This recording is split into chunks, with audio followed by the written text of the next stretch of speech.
Assalamualaikum warahmatullahi wabarakatuh.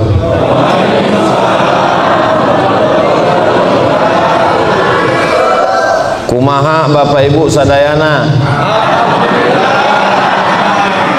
Damang. Alhamdulillahi rabbil alamin. Allahumma salli ala Sayyidina Muhammad wa ala ali Sayyidina Muhammad. Yang sama-sama kita hormati Ketua beserta seluruh pengurus Masjid Darur Rahman.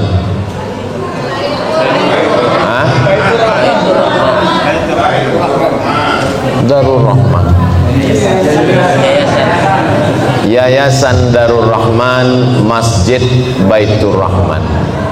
Hadirin hadirat, muslimin muslimat, semua yang hadir ini insyaallah dimuliakan Allah Subhanahu. Amin ya rabbal alamin. Tema kita pada siang hari ini adalah membersihkan hati untuk menyambut bulan Ramadan. Tadi sebelum kesini saya nonton TV, ada acara membersihkan karpet masjid di sungai. Jadi masjid lain sibuk dengan membersihkan lantai masjid, tapi Masjid Baitur Rahman membersihkan hati karena lantainya udah bersih. Ala fil jasadi mudghah, ketahuilah di dalam badan kita ini ada satu gumpal, ada satu kepal, ada satu genggam. Idza salahat, kalau dia baik, salahal jasadu kulluh, seluruh anggota tubuh dari ujung rambut sampai ke ujung kakinya jadi baik. Wa idza fasadat, kalau dia rusak, maka dari mulai matanya jadi rusak, telinganya jadi rusak, pikiran jadi rusak. Kata Nabi, ala wahyal qalb, yang paling penting kita bersihkan itu adalah hati. Bukan hati Pak Ustadz, itu yang segumpal, yang sekepal, yang segenggam di sebelah kiri itu bukan hati Pak Ustadz, itu namanya jantung. Ya, daripada kelahi kita pakai dua-duanya, jantung hati. Kenapa dia disebut jantung? Karena memang bentuknya seperti jantung pisang. Kenapa dia disebut dengan hati? Karena memang orang selalu yang disebut itu adalah hati. Saya berangkat tadi, kami berangkat dari Tasik Malaya ke Bandung. Bapak Ibu naik motor, naik mobil, ada gasnya di tangan, ada remnya, ada koplingnya, ada giginya di kaki. Tapi ketika kita di jalan yang tertulis hati, nggak ada kaki-kaki, nggak ada ditulis mata-mata. Padahal yang melihat adalah mata, yang nginjak rem adalah kaki, yang gas adalah tangan. Tapi kenapa disebut hati? Karena yang memerintahkan mata, memerintahkan telinga, memerintahkan tangan dan kaki adalah hati. Kalau hati sudah baik, maka semua menjadi baik. Panglimanya tubuh kita ini adalah hati. Makanya kalau kita baca dalam Al-Quran, pertama kali yang terkunci adalah hati. Bapak Ibu semua hafal ayatnya. Khatamallahu ala qulubihim, setelah hati terkunci, wa ala sam'ihim, setelah telinga, wa ala absarihim. Hati dulu, baru telinga, baru mata. Kalau sudah hati terkunci, telinga tersumbat, mata tertutup, summum bukmun umyun fahum la yarji'un, tuli, pekak, bisu, buta, maka mereka tidak akan mungkin bisa kembali ke jalan Allah. Mudah-mudahan kita diselamatkan hati kita ini. Jadi memang judul hari ini hebat juga, yang buat judul ini memang disuruhnya membersihkan hati. Kalau Nabi Muhammad SAW sebelum Isra Mi'raj Ja'a Jibril, malaikat Jibril alaihi salam datang, bitistin min zahab, membawa mangkok terbuat dari emas, mamlu'atun bil hikmati wal iman, penuh dengan hikmah dan iman. Lalu kemudian jantung Nabi dibelah, summa ghasalahu bima'i zamzam, dibasuh, dicuci dengan air zam-zam. Lalu setelah itu summa afraghahu, diisi dengan hikmah dan iman, summa atbaqahu, lalu dirapatkan kembali. Nabi Muhammad begitu, kalau kita tidak begitu. Jadi jangan sampai selesai pengajian ini semuanya ke rumah sakit minta belah dadanya. Belahlah dadaku, akan kau dapati namamu di sana. Nama istri, bukan nama tetangga. Lalu kemudian bagaimana cara kita membersihkan hati ini? Penyakit hati ini banyak sekali. Wa min syarrin naffasati fil uqad wa min syarri hasidin.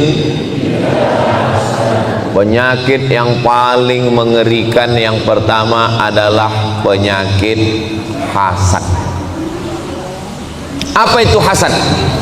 Hasad itu kata Imam Al-Ghazali dalam kitab Ihya Ulumuddin, arti hasad, karahatun ni'mah alal mun'ami alaih, tidak senang melihat orang lain dapat nikmat.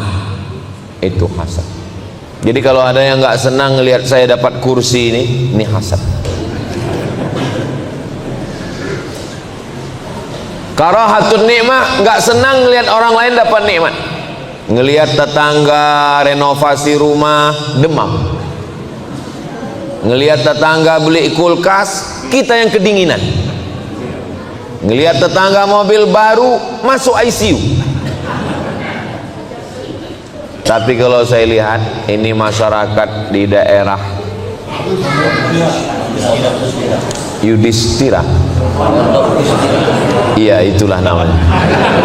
Ini kelihatannya jamaah Masjid Baitur Rahman ini orangnya hatinya bersih semua. Ustaz tahu dari mana? Dari wajahnya, dari senyumnya yang lepas. Seandainya jamaah ini orangnya busuk hati, dendam kesumat, hasad dengki, pasti wajahnya nggak bisa senyum cerah, tertahan senyum, dipancing ketawa dikit. Nah, kalau ada rasa nggak senang dalam hati kita ngelihat orang lain dapat nikmat, itu baru 50% kena penyakit hasad. Bagaimana cara melengkapinya jadi 100? Wa hubbu zawaliha, ingin supaya nikmat orang itu hilang. Pertama, nggak senang rumahnya bagus, nggak senang mobilnya baru, nggak senang istrinya cantik. Ada lagi yang lebih hebat, apa dia? Wa hubbu zawaliha, ingin supaya nikmat orang itu hilang. Rumahnya bagus, gimana supaya nikmatnya hilang? Mobilnya bagus, pasang paku supaya bocor. Maka dari hasad muncullah hasud. Bapak tinggal satu komplek, iya. Dekat Masjid Baitur Rahman, iya. Kenapa rumah dia bagus? Iya, dia kan punya ternak Pak Ustadz. Ternak apa? Ternak tuyul. Muncul hasad, dengki, dendam kesumat. Kenapa iblis keluar dari sorga? Iblis keluar dari sorga bukan karena digoda setan, karena semua setan anak buah iblis. Iblis itu GM-nya, General Manager-nya.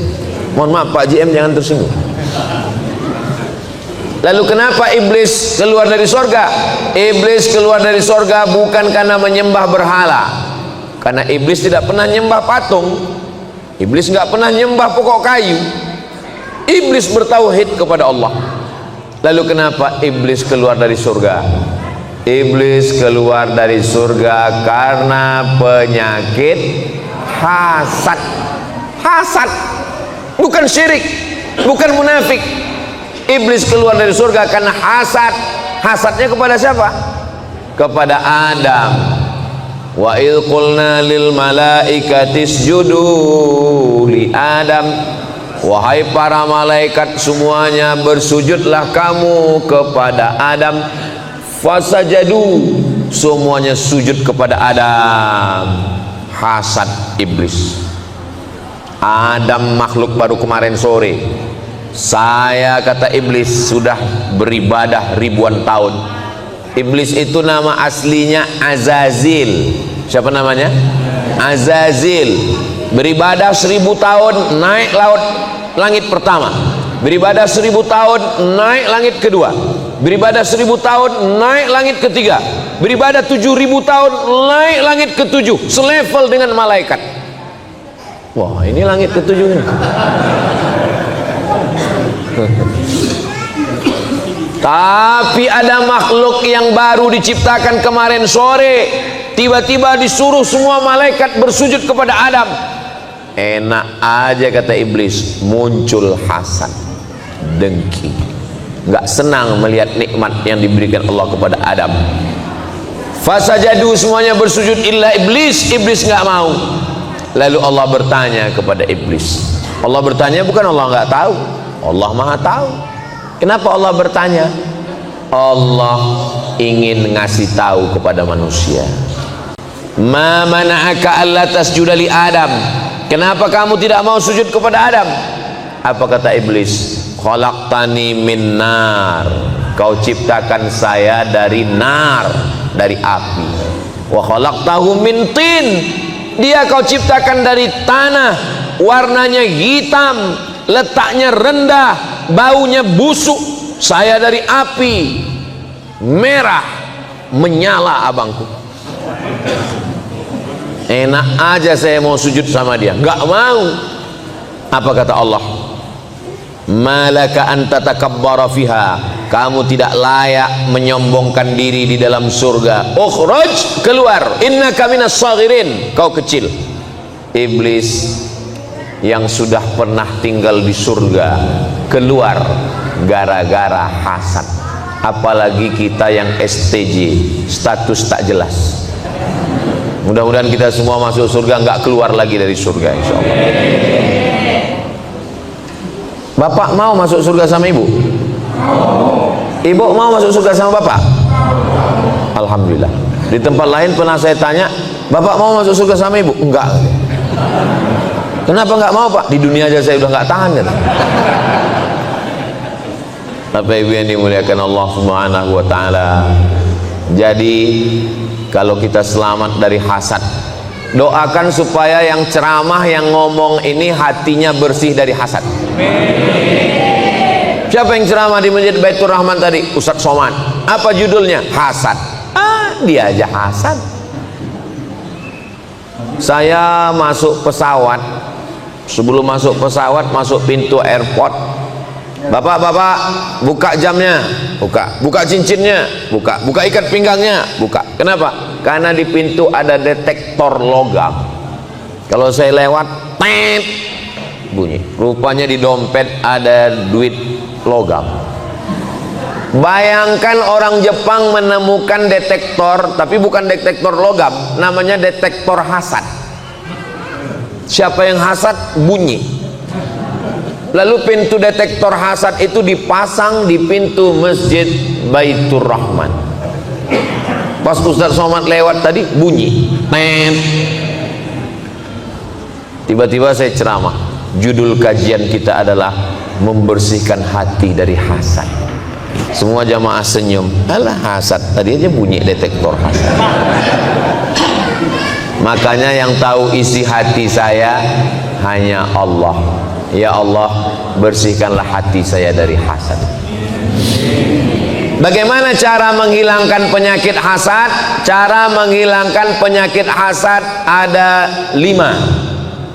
Apa dia yang 5 itu? Jangan kemana-mana, kita lanjutkan setelah yang satu ini. Nah, dia kalau live di TV gitu. Cara menghilangkan penyakit hasad yang pertama adalah fahami bahaya hasad. Jangan minum teh manis. nanti kalau minum teh manis kena diabetes meletus, nanti kalau sudah kena diabetes, kalau ada luka diamputasi. Akhirnya orang takut minum teh manis. Betul? Makanya saya dikasih air putih. Ustadz Somad nih nyindir pengurus. Saya tadi di rumah Pak Haji sudah minum teh manis.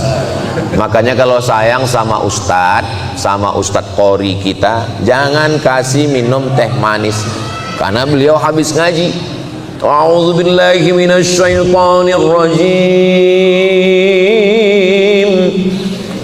Tiba-tiba dikasih air teh panas gula, itu merusak pita suara. Jadi yang paling bagus adalah dikasih air yang paling ikhlas, yang tidak bercampur dengan apa-apa. Jadi cara yang pertama membersihkan hati dari hasad adalah bahwa kita fahami nikmat yang diberikan Allah kepada orang itu, yang memberikannya adalah Allah. Benci kepada nikmatnya berarti benci kepada yang memberi nikmat. Jadi kalau ada tetangga kita rumahnya bagus, alhamdulillah. Ada tetangga kita mobilnya bagus, alhamdulillah. Ada tetangga kita yang istrinya bagus, jangan bilang alhamdulillah, nanti dia cemburu. Alhamdulillah wa syukrulillah wala haula wala quwata illa billah. Ini anaknya ya? Iya. Alhamdulillah Pak Ustadz, anak saya hafal Quran. Alhamdulillah. Orang kalau hatinya bersih, ngomong alhamdulillahnya plong. Alhamdulillah. Itu rumah siapa? Rumah tetangga. Bagus ya? Alhamdulillah. Berarti marah. Makanya kita mesti ikhlas. Ini pembagian Allah. Pembagian Allah kepada manusia ini seperti ini. Ada yang tinggi, ada yang pendek, ada yang besar, ada yang kecil, ada yang hitam, ada yang putih. Wajah aja nggak sama. Ada yang glowing, ada yang pusing, ada yang mancung, ada yang pesek. Maka yang paling bagus mensyukuri nikmat Allah, alhamdulillah wa syukrulillah wala haula wala quwata illa billah. Ini anaknya ya, alhamdulillah. Ini suaminya, innalillah. Alhamdulillahi rabbil. Khairud doa, sebaik-baik doa adalah alhamdulillah. Itu makanya solat kita alhamdulillahi rabbil alamin. Doa kita alhamdulillahi rabbil alamin, wassalatu wassalamu ala asyrafil anbiya wal mursalin. Saya waktu baca hadis ini, khairud doa alhamdulillah, sebaik-baik doa alhamdulillah. Alhamdulillah kan bukan doa. Alhamdulillah bukan doa. Alhamdulillah kan pujian kepada Allah. Kenapa dikatakan alhamdulillah sebaik-baik doa? Karena ketika kita mengucapkan alhamdulillah, berarti kita bersyukur pada Allah. Allah berjanji, la in syakartum azidannakum. Kalau kamu bersyukur punya tetangga yang baik, diberi tetangga yang lebih baik. Bersyukur punya mobil yang baik, diberi mobil lebih baik. Bersyukur punya anak yang baik, diberi anak yang lebih baik. Bersyukur punya istri yang baik, istrinya bertambah baik. Ibu jangan marah dulu, sendalnya jangan dilempar ke bawah. Subhanallah walhamdulillah wala ilaha illallah wallahu akbar wala haula wala quwwata illa billahil aliyyil azim. Itu kunci pertama membersihkan hati dari hasad dengki. Yang kedua, bahayanya. Apa bahayanya kalau kita banyak makan santan? Kolesterol. Apa bahayanya banyak makan kacang emping melinjo? Banyak juga yang udah kena ini. Apa bahayanya kalau operasi plastik masuk silikon ke wajah? menggumpal penyakit hidung, dagu, pipi, bernanah. Nanahnya kata dokter mesti dibelah, wajahnya jadi cacat. Akhirnya karena takut dibelah, terapi lintah, ditempel lintah 3 ekor di sini. Lintahnya pun sebentar-sebentar jatuh, asam kata lintah. Bahayanya hasad itu apa? Iyyakum wal hasada, hati-hati hasad. Kenapa? Innal hasada ya'kulul hasanat. Hasad memakan semua amal kebaikan. Abdul Somad, kau jangan hasad. Kalau kamu hasad, sholatmu terbang, sedekahmu melayang, zikirmu hilang, pahala ceramahmu ludes, hilang semuanya. Maka jaga hati, jangan sampai hasad. Ceramah hilang, tausiah terbang, bangun masjid 2 lantai 2 miliar, lantai bawah, lantai atas 2 miliar. Sekarang baru dapat tanah wakaf untuk pembangunan rumah Quran, rumah tahfiz Al-Quran. Ini sudah ada tanah. Saya di mana-mana itu diminta untuk pembangunan rumah tahfiz itu peletakan batu pertama. Tapi di sini nggak ada peletakan batu pertama, langsung penandatanganan prasasti. Tapi bangunannya belum ada. Mantap. Perlu ditiru sama yang lain. Ini jadi doa yakin kita semua. Saya yakin dan percaya, insya Allah rumah Quran ini akan terwujud dalam waktu yang sesingkat-singkatnya. Ini kalau dilihat dari senyumnya Bapak Ibu ini, orangnya nggak ada yang punya utang, bersih, kaya-kaya semua, insya Allah. Sedangkan masjid aja mereka bangun 2 miliar. Lihatlah lampunya, cantik, mahal, berapa puluh juta harganya. Lampunya tergantung langsung ke langit, biasa. Kaligrafinya emas semua. Ini daerah sini ini aman ini kelihatannya. Kenapa? Kaligrafinya emas tapi dindingnya nggak pakai jeruji besi. Luar biasa. Saya berdoa semoga cepat selesai. Biasanya kalau saya tausiah penggalangan dana untuk pembangunan pesantren rumah tahfiz Quran, itu biasanya kotak-kotak langsung jalan. Tapi di Masjid Baitur Rahman nggak ada kotak jalan. Kenapa? Karena di sini langsung transfer banking. Langsung keluar handphone, langsung scan QRIS, langsung ketik pembangunan rumah tahfiz Quran Yayasan Darul Rahman Pondok Dustira. Tet tet tet tet tet. Habis pencet langsung nangis.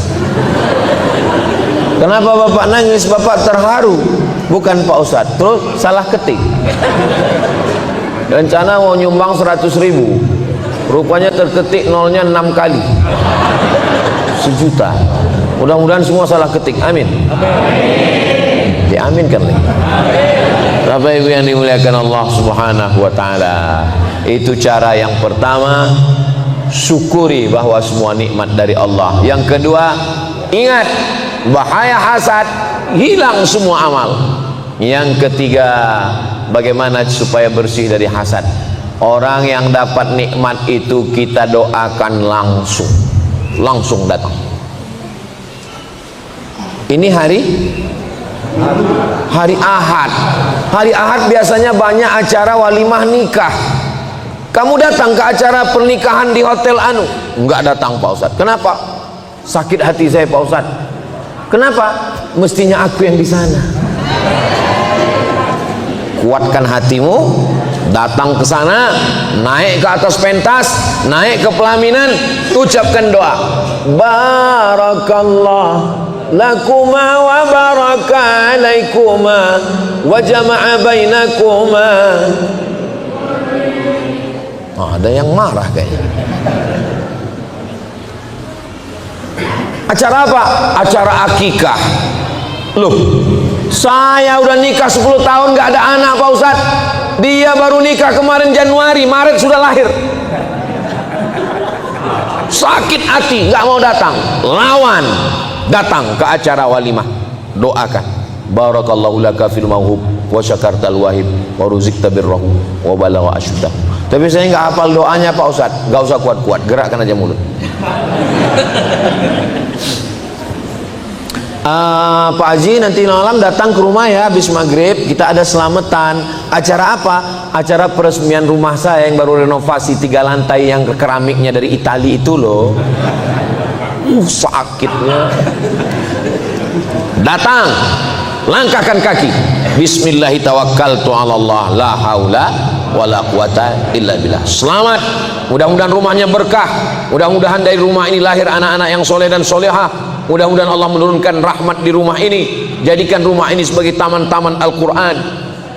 Begitu caranya, doakan orangnya langsung. Anak kita sama-sama satu kampus, sama-sama kuliah, anak dia 4 tahun selesai, anak kita sudah 14 semester nggak selesai-selesai. Pas acara wisudanya kita diundang acara selamatan, datang atau nggak datang? Datang. Lapangkan hati kita. Rabbi syrahli sadri wa yassirli amri wahlul 'uqdatan min lisan yafqahu. Itu cara yang ketiga. Cara yang keempat, doakan dia an zahril ghaib, bukan berhadapan, orangnya nggak ada. Bangun malam tahajud, doakan dia, bayangkan wajahnya. Ya Allah, tetanggaku yang rumahnya bagus ini panjangkan umurnya, tetanggaku yang mobilnya mahal walaupun baru bayar DP, sehatkan dia, jangan sampai ditarik leasing. Jangan doakan yang jelek-jelek. Ini kadang orang kalau hatinya hasad, doanya jelek, matikan dia ya Allah. Kalau bisa jangan langsung mati, buat stroke 6 bulan.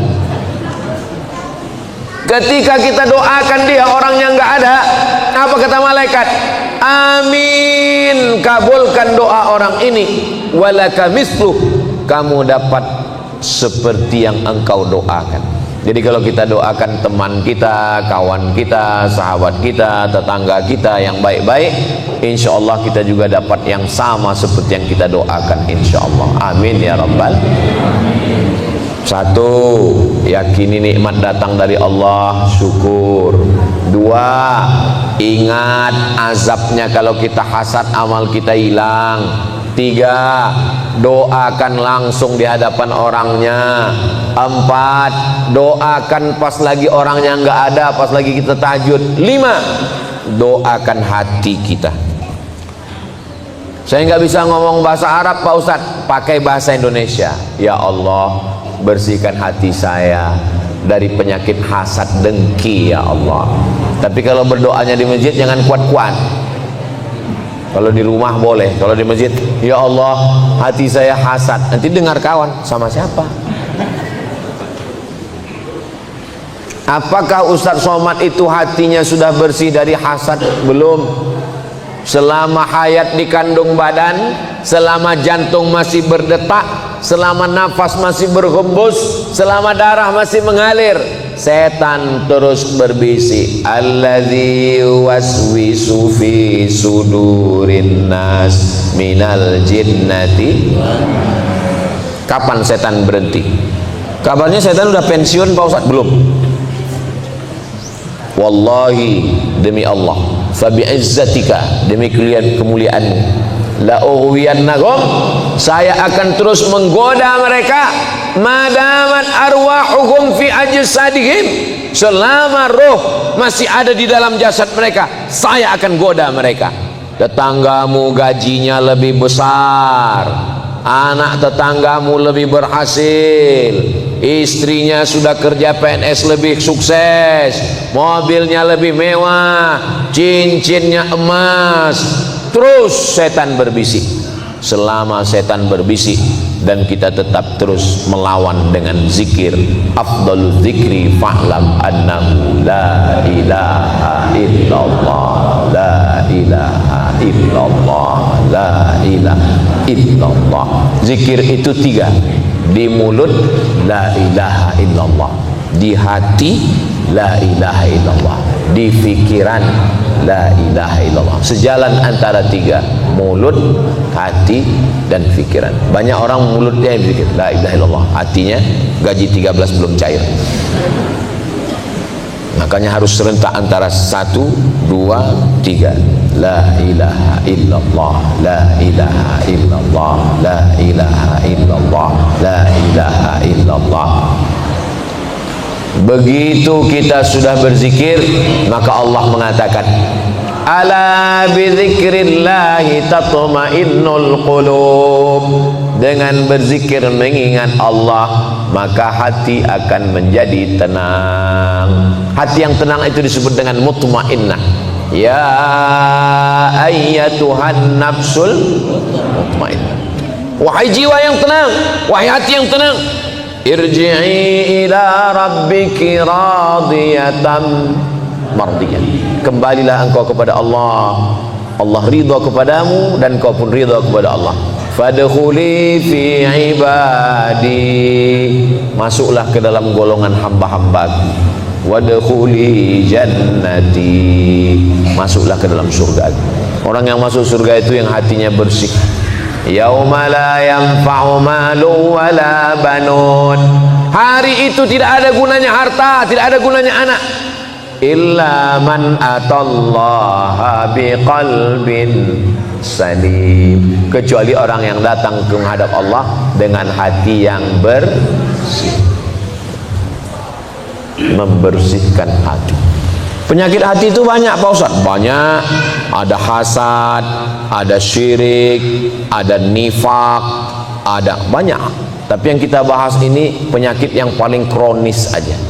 Kalau diibaratkan penyakit badan, ini yang sedang kita bahas ini penyakit jantung koroner. Adapun penyakit kadas kurap nggak usah kita bahas. Karena biasanya orang mati itu karena penyakit jantung. Bapak Anu yang dulu waktu saya datang ke masjid ini ceramah, beliau ada mana? Tiba-tiba meninggal Pak Ustadz. Kenapa? Karena serangan jantung. Dua serangan itu yang mematikan. Pertama serangan jantung, kedua serangan Israel. Belum pernah saya dengar cerita jamaah kita kemana? Mohon maaf Pak Ustadz, dia meninggal kena kurap. Makanya jantung, sebagaimana jantung itu sangat urgent, sangat penting di badan, begitu jugalah dengan hati kita ini. Maka kita jaga jangan sampai kena penyakit hasad. Kalau selamat dia dari hasad, hidup kita tenang. Ini hari Ahad, walimah pesta. Pulang dari acara walimah sampai rumah, tiba-tiba ibu merasa jantungnya detaknya nggak normal. Kalau jantung yang normal itu detaknya, tapi kalau nggak normal, karena bapak sayang sama ibu, akhirnya dipanggil dokter dari puskesmas, membawa balon berwarna hitam.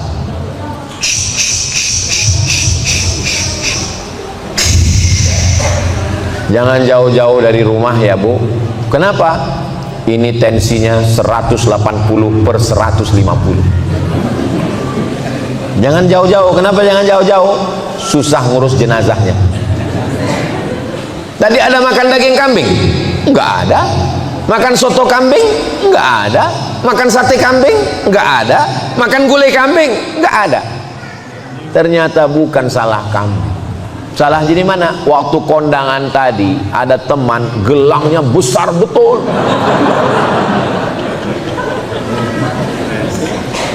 Makanya ibu kalau punya gelang yang besar simpan di dalam. Ini kadang ditunjukkan jam berapa ya?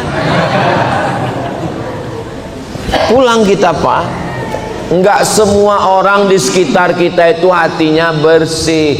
Iya kalau dia kaget ninggal. Kalau dia kedukun, disantetnya kita. Dari hasad muncul hasud, dari hasad muncul santet, dari hasad muncul ain, dari hasad muncul KPK. Sakit hati ngadu ke KPK, ngadu ke BPK, ngadu ke Inspektorat Jenderal, ngadu ke polisi, ngadu ke Propam. Kemana-mana itu perginya. Cinta ditolak dukun. Banyak juga yang pernah ke dukun itu. Jadi kuncinya dunia ini kalau mau aman, bersihkan hati dari hasad. Insya Allah kita semua ini menyambut bulan suci Ramadan ini, pakaian udah bersih, lantai karpet masjid sudah bersih, lingkungan sudah bersih, tapi yang paling penting adalah hati.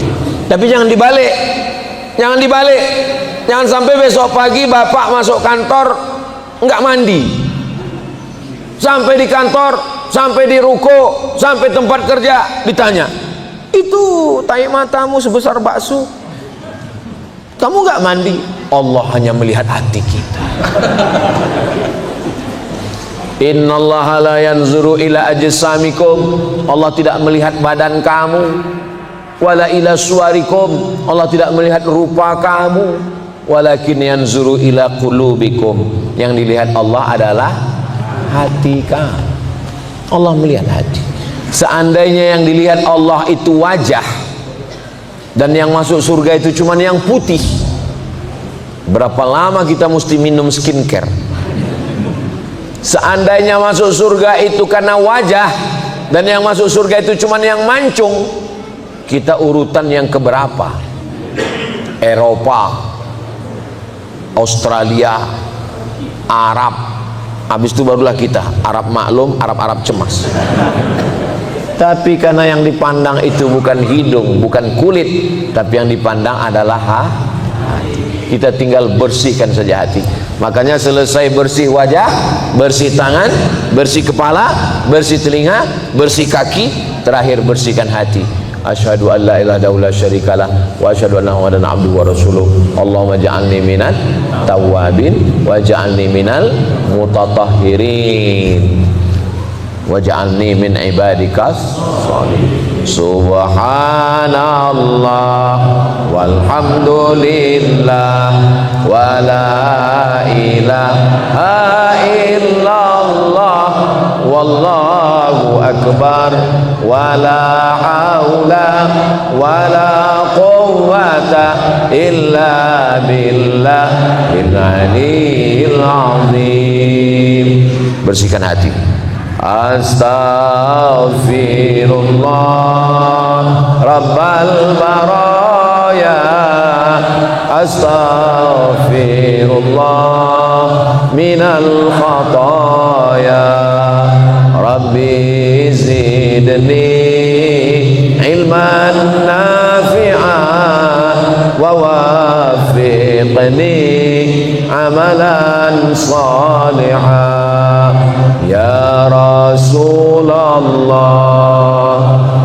salamun alaik ya rafi'a sya'ni wa daraji atfatayyaji ratal alami ya uhailal judi wal karami ya uhailal judi wal karami. Allahumma salli ala Sayyidina Muhammad. Tadi saya mulai jam 1.15, sekarang sudah jam 2 kurang. Jadi Ustadz Somad ceramahnya 40 menit, sisanya jawab pertanyaan berikut. Jangan kemana-mana. Bagaimana jika kita, terutama ibu-ibu, punya utang puasa dan belum menggantinya pada saat bulan Ramadan berikutnya telah tiba? Masih ada kesempatan mengganti 6 hari lagi. Senin, Selasa, Rabu, Kamis, Jumat, 5 hari lagi masih sempat. Ibu kemarin tinggalnya berapa hari? 7 hari. Bapak berapa hari? 17 hari.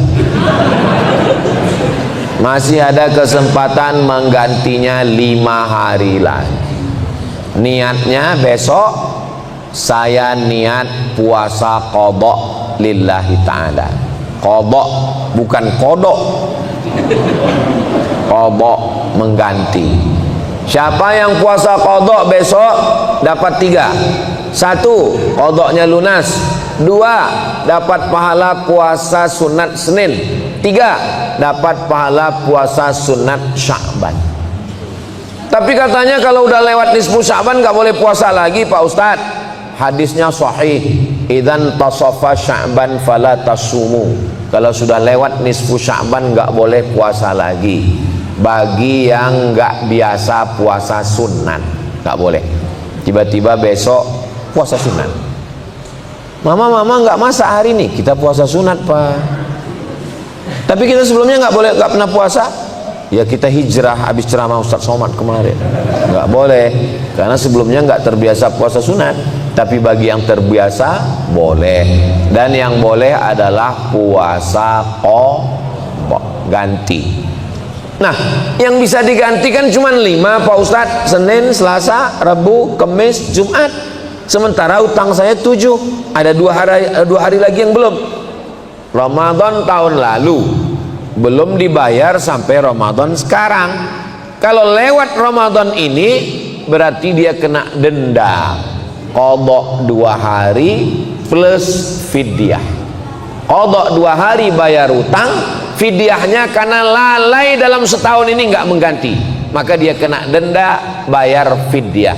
Fidyahnya sehari berapa Pak Ustadz? 3 kali makan. Makan pagi, makan siang, makan malam, menurut standar lontong internasional.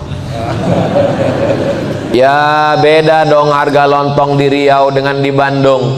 Pakai standar yang dibuat Basnas. Basnas DKI menetapkan 1 hari fidyah 60.000. Makan pagi, makan siang, makan malam. Jadi habis Ramadan, utang 2 hari kemarin, bayar 2 hari plus bayar fidyah. Fidyah 2 hari sama dengan 120.000. Bayarnya ke siapa? Fidyatun ta'amu miskin. Fakir apa miskin? Miskin. Apa beda fakir sama miskin? Orang tua renta, hidup sebatang kara, istri anak enggak ada kerja, fakir. Buruh cuci, setrika, mohon maaf, pendapatan sebulan 1 juta, kebutuhan hidup 2 juta, dapatnya 1, itu namanya enggak ada income sama sekali, fakir. Ada income tapi enggak cukup, miskin. Income-nya banyak tapi nggak pernah merasa cukup, koruptor. Orang tua saya Pak Ustadz umurnya 70 tahun, nggak bisa puasa, terus dia qadha atau fidyah. Wa 'alal ladzina yutiqunahu fidyatun ta'amu miskin. Orang tua renta yang nggak sanggup puasa, dia bukan qadha tapi bayar fidyah. Bagaimana dengan orang yang sakit akut, mah akut, kemana-mana bawa tas laptop tapi isinya roti gabin, kalau terlambat sedikit sakit, mah akut. Biasanya yang kena penyakit mah ini orang yang sudah punya istri, mah, maka dia bayar fidyah. Tapi kalau sakitnya cuman di Ramadan aja, di Syawal nanti sehat, fa'iddatum min ayyamin ukhar, ganti di hari yang lain. Dah, yang tua renta bayar fidyah, yang sakit akut bayar fidyah, yang sakitnya cuma di Ramadan diganti di hari yang lain. Yang musafir, faman kana minkum maridan aw ala safarin, siapa yang musafir jaraknya bisa qasar salat 89 km, kira-kira dari Bandung ke Pekanbaru Riau bisa nggak ya? Bisa sekali, bisa 89 km. Maka boleh dia nggak puasa, nanti diganti di hari yang lain. Bagaimana dengan ibu yang mengandung dan menyusui?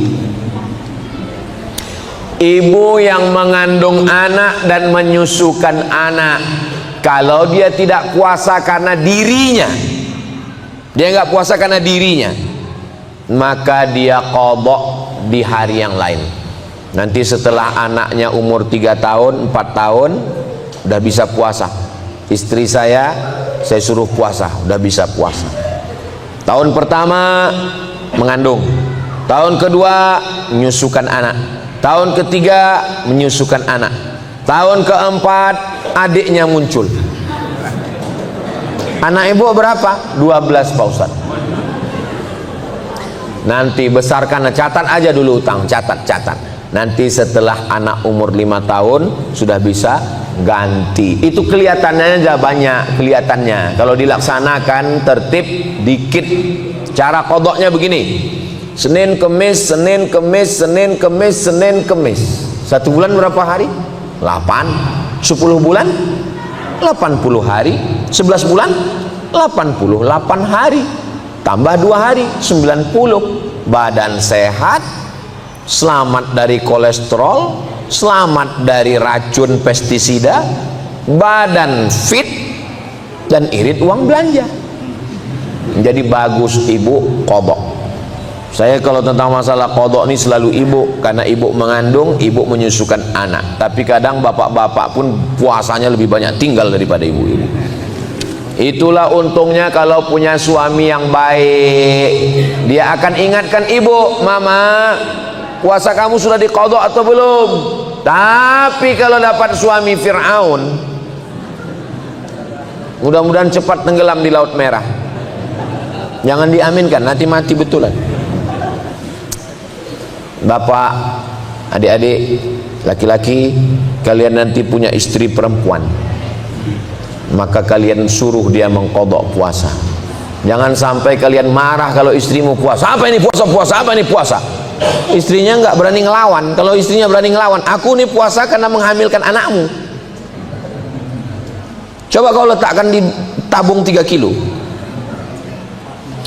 Apa hukum minum obat pencegah haid agar puasanya bisa penuh? Pil pencegah haid hanya difatwakan ulama untuk pergi haji dan umroh. Nunggu haji 30 tahun, sampai di Makkah mau tawaf nggak bisa, maka daruratnya tingkat tinggi. Dia pergi ke dokter, dokter kasih obat pencegah haid, supaya ketika sampai di Makkah dia bisa tawaf, habis tawaf sa'i, habis itu tahallul. Tanggal 8 pergi ke Mina, tanggal 9 ke Arafah, tanggal 10 ke Musdalifah ke Mina, melontar jumrah ula wusta Aqabah, kembali tanggal 12 ke Makkah tawaf ifadah, sa'i tahallul, selesai. Karena nunggunya 30 tahun. Tapi untuk Ramadan ulama tidak memberikan dispensasi untuk makan pil penahan haid. Begitu kata guru-guru kami di Mesir, karena daruratnya tidak tingkat tinggi.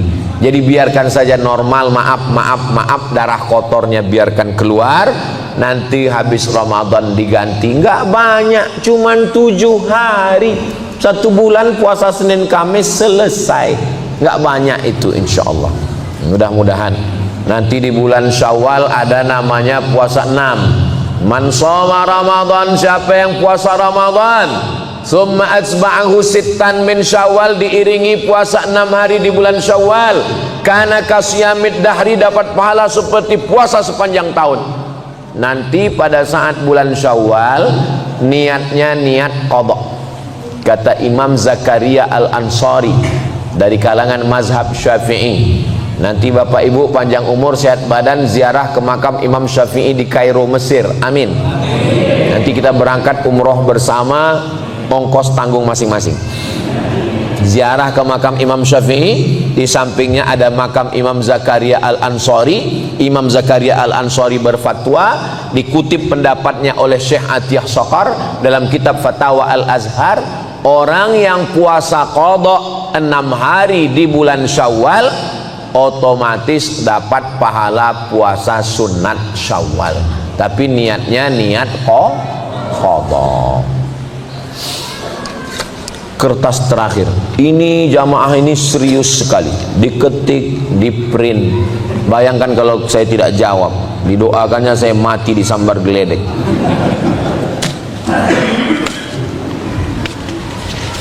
Setiap sore hari bulan Ramadan biasanya ibu-ibu masak untuk keperluan buka puasa. Sebagian ibu-ibu masak, sebagiannya ada yang pakai jurus touch screen, Grab. Terkadang kita ragu apakah masakan tersebut bumbunya sudah sesuai takaran atau belum. Batalkah puasa kita jika mencicipi makanan? Di ujung lidah ini ada sensor alat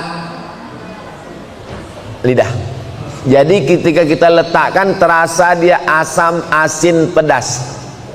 Setelah itu dia dimuntahkan lagi, nggak sampai ke dalam. Maka menurut ulama boleh, tapi saya tidak mengamalkan karena saya takut masuk dia ke dalam. Da'ma yaribuka ila ma la yaribuka. Tinggalkan sesuatu yang meragukanmu kepada sesuatu yang tidak meragukanmu. Kalau membuat kita was-was, ragu. Ustaz Somad, kalau nyicip itu batal nggak? Saya bilang enggak, kalau hanya sekedar cicip di ujung lidah. Tapi saya nyicipnya 3 mangkok Pak Ustaz. Itu bukan nyicip. Nah, jadi hukum asalnya tidak batal puasa karena dia tidak masuk ke dalam, hanya sekedar cicip, habis itu dia ludahkan, habis itu dia kumur-kumur. Kalau kumur-kumurnya pakai teh es Pak Ustaz, hukum asalnya tidak batal cicip itu. Tapi saya selalu dalam masalah hukum saya ketat. Kenapa? Karena khawatir takut tertelan sedikit, atau kita tidak menelan tapi setan mengatakan kamu sudah nelan, kamu sudah nelan, kamu sudah nelan. Akhirnya kita ragu. Maka dalam hadis dikatakan da'ma yaribuka, tinggalkan sesuatu yang meragukanmu, ila ma la yaribuka, untuk sesuatu yang tidak meragukanmu. Nah, jadi ibu pakai jurus agak-agak kira-kira. Biasanya kalau sudah profesional, saya aja yang masak nggak profesional bisa kok. Nanti dekat tempat sediakan garam, yang kurang kasih garam. Suaminya kurang garam, enggak, kurang asam, kasih asam. Mudah-mudahan Ramadan kita tahun ini lebih baik daripada Ramadan yang tahun lalu, insyaallah. Amin ya rabbal alamin. Di akhir majlis, mari kita sama berdoa kepada Allah. Mudah-mudahan kita diberikan hati yang bersih dari penyakit hasad. Kita semua diberikan keluarga yang sakinah, mawaddah, warahmah. Anak keturunan kita soleh dan soleh.